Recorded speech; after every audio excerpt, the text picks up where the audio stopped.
Ndugu yangu bwana Saido. Ndugu yangu mimi sielewi hapa. Maisha yangu ya udalali sasa hivi yamekuwa ni magumu mno. Sasa inafika ni mwezi au wiki tatu kama sikosei. Hakuna hata mtu ambaye amekuja kuniambia natafuta chumba cha 20,000. Aisee, sijabahatika mpaka leo hii unaponiona. Mpaka nashindwa kuelewa ni nini hichi. Unajua shida nini ndugu yangu? Ndio. Nyie madalali mmeshindwa kujiongeza. Maisha yetu sasa hivi yanabadilika sana. Ndio maana hata mimi mwenzio nilifanya sana issue za dalali kwa vyumba na viwanja. Baada ya kuona maisha yamekuwa tofauti, nijiongeza kuwa winga Kariakoo. Kwa hata wewe pia ukiona hiyo michongo hailipi, unaachana nayo, unafanya kitu kingine. Sasa ndugu yangu bwana Saido, Kariakoo wewe una connection, mimi sijui chochote kuhusu huko Kariakoo.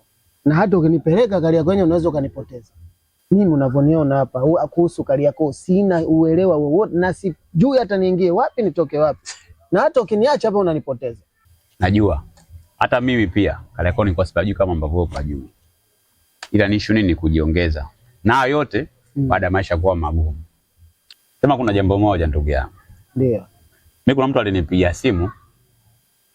Kuna wanafunzi hapo mkoani wanakuja.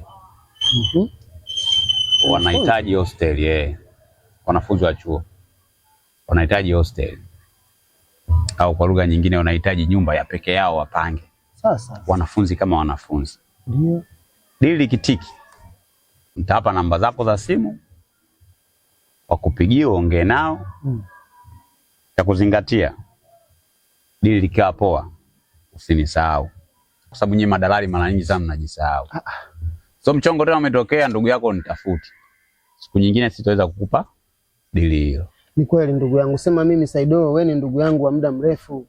Siwezi kukufanyia hilo swala hata siku moja. Ipo nyumba tena iko wazi tena nimekabidhiwa mimi. Hawezi ingia mtu mwingine bila izini yangu mimi.